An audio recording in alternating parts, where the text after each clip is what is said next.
नमस्कार, आर्या न्यूज देख रहे हैं आप और मैं आपके साथ अलका सिंह। स्वर्णिम मध्य प्रदेश छत्तीसगढ़ में आपका स्वागत है।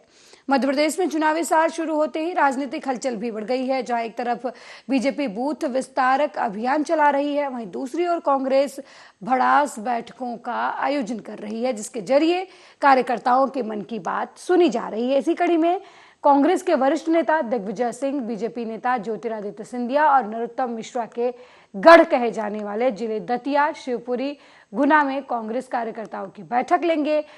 दिग्विजय के इस दौरे पर प्रदेश के गृह मंत्री नरोत्तम मिश्रा ने दिग्विजय सिंह के कार्यकाल की बात करते हुए उन पर निशाना साधा और कहा कि दिग्विजय सिंह जी ने 10 साल मुख्यमंत्री रहते हुए दतिया के विकास के लिए कुछ नहीं किया। अब चुनाव आते ही जनता को बरगलाने जा रहे हैं। किया जा रहा है, स्वागत है, लेकिन बताएं कि उनकी पार्टी ने विरोध विकास के दतिया का किया तो उसमें वो अपनी पार्टी के नेता प्रतिपक्ष के साथ हैं क्या? उनके टाइम में दतिया में क्या विकास हुआ बताएं। वो बताएं दतिया में medical college Bharatiya Janata party ने खोला तो उनने क्यों नहीं खोला? उन्होंने हवाई पट्टी क्यों नहीं बनाई थी जो बनना चाहिए थी?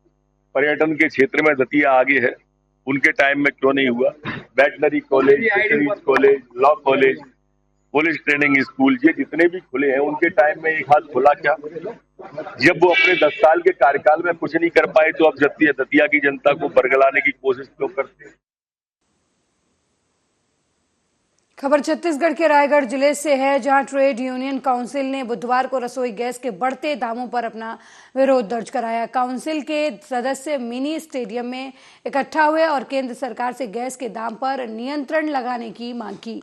उनका कहना है कि रसोई गैस के बढ़ते दाम से मध्यवर्गीय परिवार की कमर टूट गई है। गैस सिलेंडर का इस्तेमाल निम्न वर्ग की रसोई से गायब हो चुका है। केंद्र सरकार रसोई गैस के बढ़ते दामों पर नियंत्रण लगाने में पूरी तरीके से नाकाम साबित हो रही है।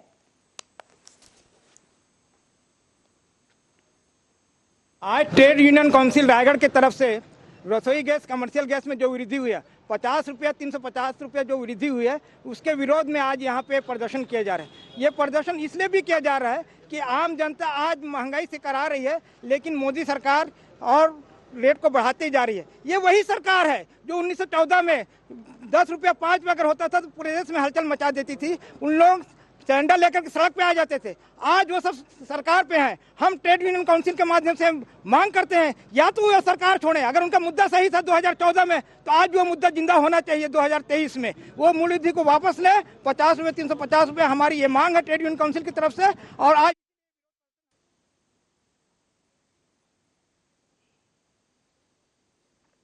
पूर्व मंत्री जीतू पटवारी ने सीएम पर तंज कसते हुए प्रेस कॉन्फ्रेंस की, जहां उन्होंने कांग्रेस के समर्थन से यात्रा की जानकारी दी। साथ ही सीएम शिवराज को कई मुद्दों पर घेरा। उन्होंने कहा कि सीएम शिवराज खूब मेहनत करते हैं, हर 15 दिन में एक योजना लॉन्च करते हैं। सीएम खुद को किसान नेता बताते हैं, लेकिन जब 3000 प्रति क्विंटल गेहूं की बात की जाती है तो निलंबित करवा दिया गया।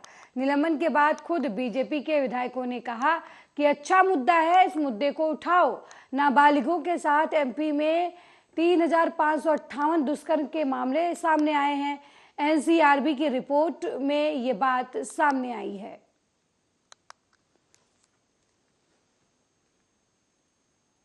मध्य प्रदेश में कोई बेरोजगारी नहीं है। ये केंद्र सरकार ने हमें कहा कि इस केंद्र सरकार ने जिसने 2 करोड़ रोजगार हर साल देने की बात की।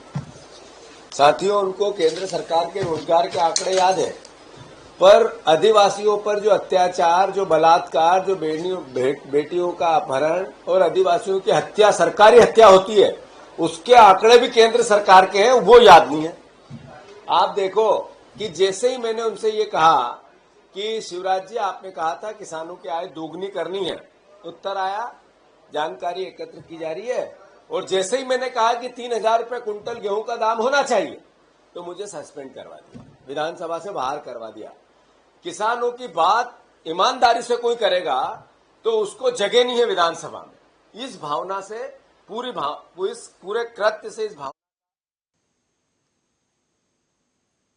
विदिशा के सम्राट अशोक टेक्निकल इंस्टीट्यूट में आज 38वीं युवा वैज्ञानिक कांग्रेस और विज्ञान उत्सव का आयोजन किया गया।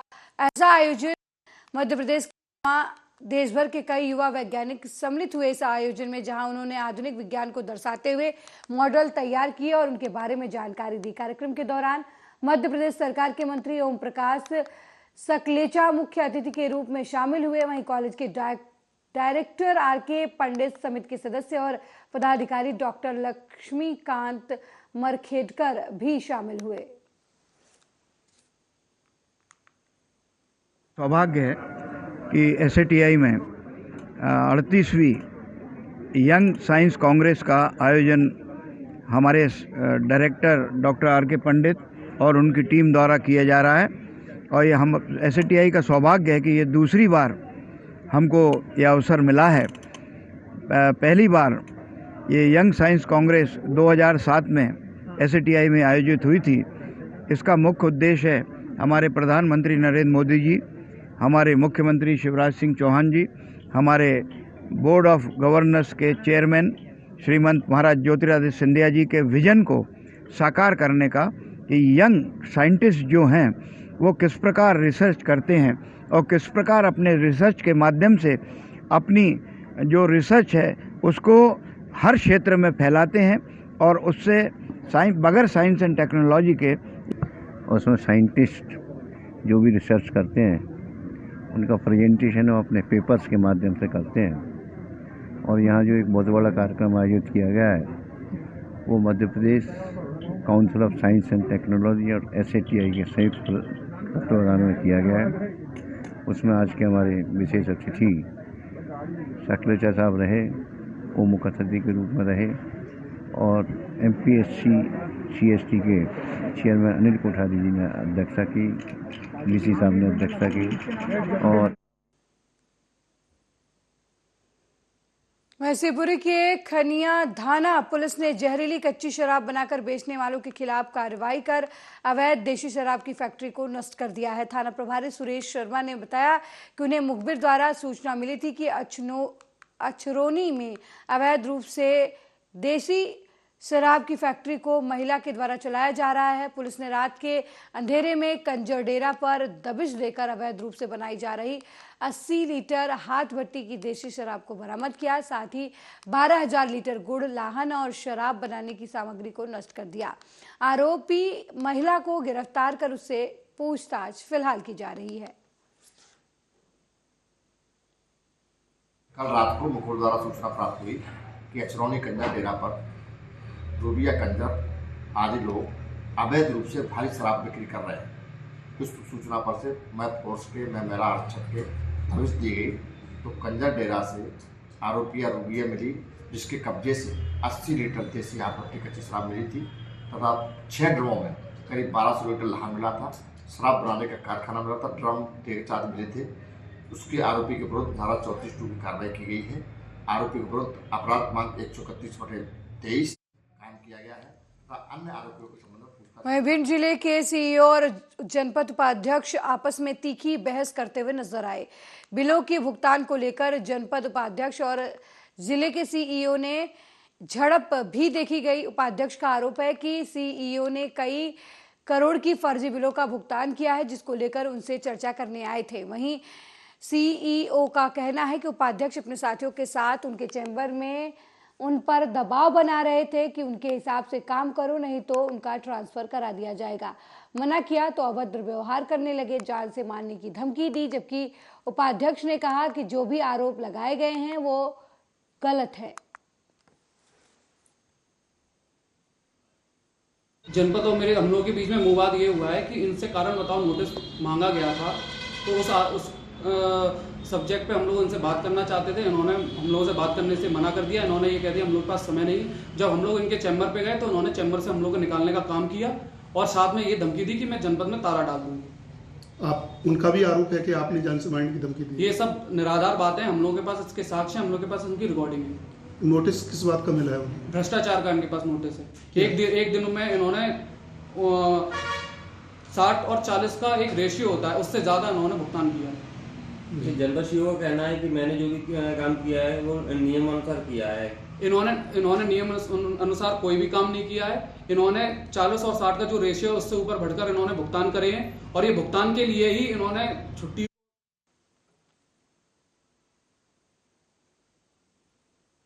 विभिन्न में ग्राम पंचायत सचिव मुकेश प्रजापति, रोजगार सहायक सुधीर शर्मा और पूर्व सरपंच सुग्रीव श्रीवास के द्वारा मनरेगा योजना में बड़े पैमाने पर भ्रष्टाचार किया गया है। आरोप है उन पर भ्रष्टाचार करने का। काफी समय से भ्रष्टाचार किया जा रहा है, जिस पर कार्रवाई के लिए आला अधिकारियों को ज्ञापन सौंपकर कार्रवाई की मांग की गई। आरोप है कि तत्कालीन सहायक यंत्री आशुतोष श्रीवास्तव और तत्कालीन उप यंत्री अनिल श्रीवास्तव के जरिए फर्जी मूल्यांकन और भ्रष्टाचार को अंजाम दिया गया। वहीं शिकायतकर्ता संदीप गौर ने सीओ गोहद दिनेश शाक्य को भी पूरे मामले में मिली भगत का भागीदार बताया। पंचायत हम खुर्द से हैं जी। तो हमारे गांव में बहुत भ्रष्टाचार हुआ है। जी जी सर, मैंने पहले शिकायत की थी जिला पंचायत सीओ को और कलेक्टर साहब को भी आवेदन दिया था। जी जी। तो अभी तक आज दिनांक तक कोई कार्रवाई नहीं हुई। मैंने दोबारा से आज आवेदन दिया है कलेक्टर साहब को और जिला पंचायत में भी दिया है आवेदन, दोनों जगह दिए हैं। किस संबंध में की है आपने शिकायत? संबंध में सर हमारे यहाँ नाले निर्माण है, तालाब निर्माण है और ये काम हुए नहीं है। स्वच्छ भारत मिशन के अंतर्गत जो शौचालय निर्माण है, नाले टांके हैं, तो ये कार्य धरातल पे है ही नहीं, मौजूद ही नहीं है। दिनेश शाक्य जी जो पहले गए थे वहाँ जांच करने के लिए, जो कि मैंने वरिष्ठ अधिकारियों से जांच मांगी थी कि वरिष्ठ अधिकारियों से जांच कराई जाए। तो दिनेश शाक्य साहब गए थे तो उन्होंने साठ गांठ कर सीओ जेडपी भिंड जिला पंचायत सीओ से साठ गांठ करके लाखों रुपए लेके और कोई जांच की ही नहीं, मौके पे वो पहुंचे ही नहीं। बताया गया था कि जांच करी है और उनने झूठा आवेदन वैसे ही बना के रिपोर्ट बना के और भी दे दी। लेकिन जैसे हम ग्राम वहीं शिवपुरी के खनिया धाना में उत्खनन कर्ताओं को एक के बाद एक कार्रवाई देखने को मिल रही है। रेंजर अनुराग तिवारी के निर्देश पर खनियान धाना डिप्टी रेंजर रविशंकर पटेरिया ने खनियाधाना वन क्षेत्र के कसई खदान से अवैध उत्खनन करने एक ट्रैक्टर और टर्बो को पकड़ा है। जैसे ही वन विभाग के अमले को अवैध उत्खनन की जानकारी मिली, पत्थर से भारी टर्बो और ट्रैक्टर को मौके पर छोड़कर फरार हो गए लोग। दरअसल वन विभाग को लगातार खनन की शिकायत मिल रही थी, जिस पर वन विभाग ने मुखबिर तंत्र को सक्रिय किया और अवैध उत्खननकर्ता माफियाओं पर कार्रवाई की।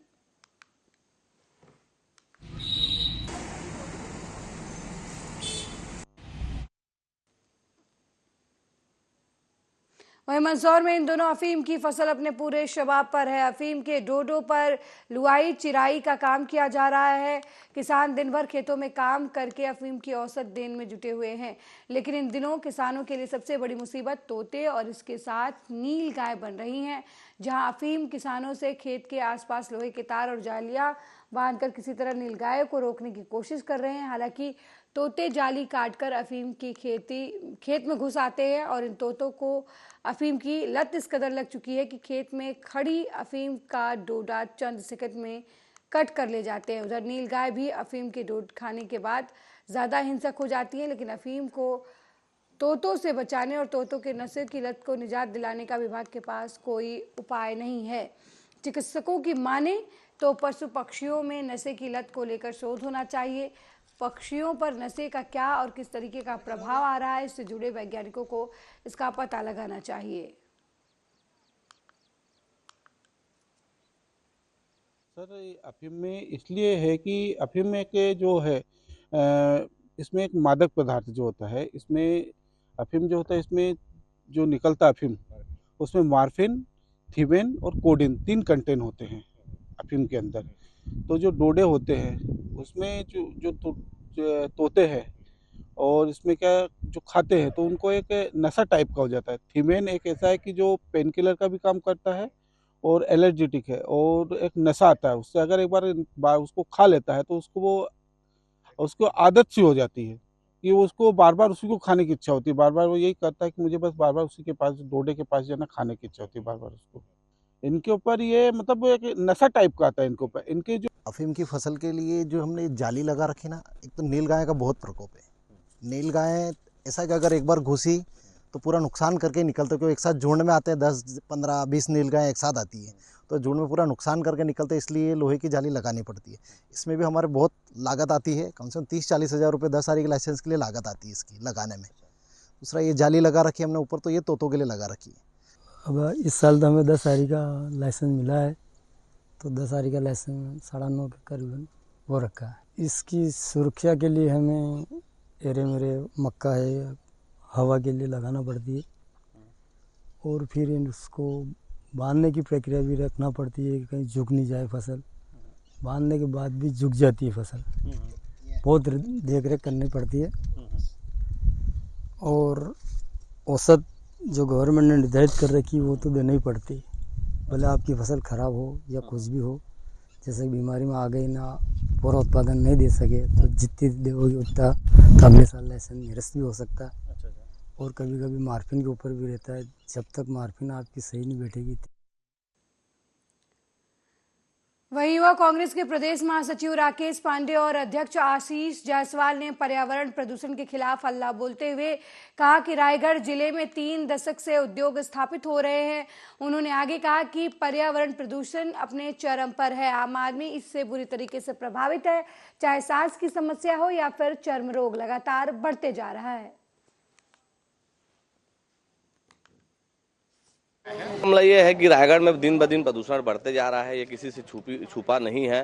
भारतीय जनता पार्टी की सरकार में औने पौने दामों पे जमीन खरीद के और बहुत ही बृहद रूप में रायगढ़ में उद्योगों का विस्तार हुआ, नियम कानून को ताक में नहीं रखा गया और रायगढ़ में प्रदूषण काफ़ी बढ़ा हुआ है। आज के समय में अगर हम देखें तो और भी नए उद्योगों का विस्तार होना रायगढ़ के लिए उचित नहीं है। रायगढ़ की जनता इस मार को नहीं झेल पाएगी, इसीलिए हम आज पर्यावरण कार्यालय पहुंचे हैं। उसे हम लोगों ने ज्ञापन के माध्यम से निवेदन किया है कि रायगढ़ की स्थिति को देखते हुए यहाँ जो प्रदूषण फैल रहा है उस हमारे युवा कांग्रेस संगठन के द्वारा बाइक रैली निकालकर शहर में नारेबाजी करते हुए हम लोग पर्यावरण विभाग आए हैं। हमारी मांग ये है कि 3 दशक से रायगढ़ में लगातार औद्योगिकरण हो रहा है, लेकिन अब रायगढ़ का जो प्रदूषण का स्तर है वो बहुत आगे निकल चुका है।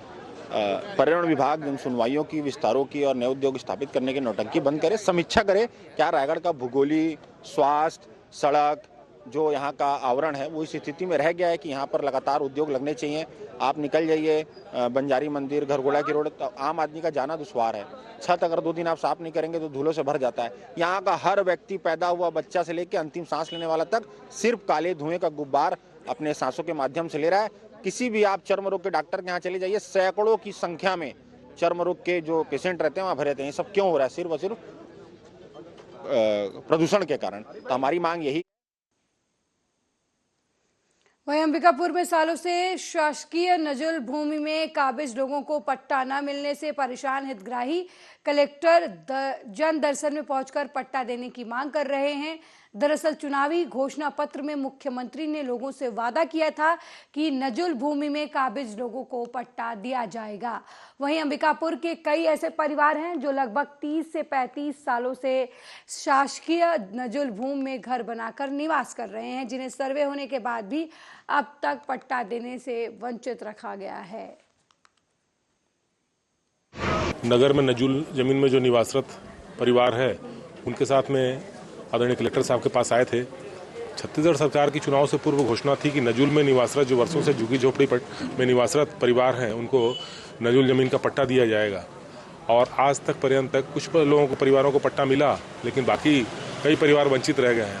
और आपके चैनल के माध्यम से मैं बताना चाहूँगा कि यदि आज इनको समय से इनको यदि पट्टा मिल गया रहता तो ये प्रधानमंत्री आवास योजना मोर जमीन मोर आवास में ये पात्रता प्राप्त करते और इनका आवेदन जाकर स्वीकृत होता और इनका अपना सुंदर सा मकान बनाने का सपना साकार हो गया रहता। लेकिन आज दिनांक तक इनका ये कार्य नहीं हो पाया है। हम लोग बीते कई समय से लगभग 1-2 साल से इनके प्रशासन के चक्कर। मेरा प्रदीप कुमार चावड़ा नाम है, मैं गौरी वार्ड से निवासी हूँ और मैं पट्टे के विषय में हम सब भी भाई बहन लोग आए हुए हैं जो आज हम 35 साल से उस जगह पे वाकिफ हैं। अपना कच्चा का पक्का का जो भी जैसा मकान बना है उसमें निवास करते हैं और शासन द्वारा हम लोग को हमेशा हर साल सर्वे करके भी ले गए हैं 2 बार और आश्वासन देते रहते हैं कि बस 2 महीने में मिल जाएगा, 1 महीने में मिल जाएगा, जो आज कोरोना काल के बाद भी हम लोग आज फिर। हाँ, मैं कलेक्टर सर के पास आवेदन लेके आई हूँ। मेरे पिताजी, मेरे ससुर जी काफ़ी समय से 3-4 मतलब वर्षों से वहाँ पे निवास करते हैं। हमारा नजुल लैंड है, तो पट्टा के लिए मुख्यमंत्री जी के द्वारा मतलब कहा गया था कि नजुल जमीन पर जो भी निवासरत है उनको पट्टा दिया जाएगा। और 3 वर्ष पहले हमारे मतलब काफ़ी सर्वे। सेंट्रल जेल भेरूगढ़ में जेल कर्मचारियों के जीपीएफ खाते से करोड़ों रुपए निकाले जाने का मामला उजागर होने के बाद हड़कंप मचा हुआ है। जांच के दौरान रोज नए खुलासे हो रहे हैं।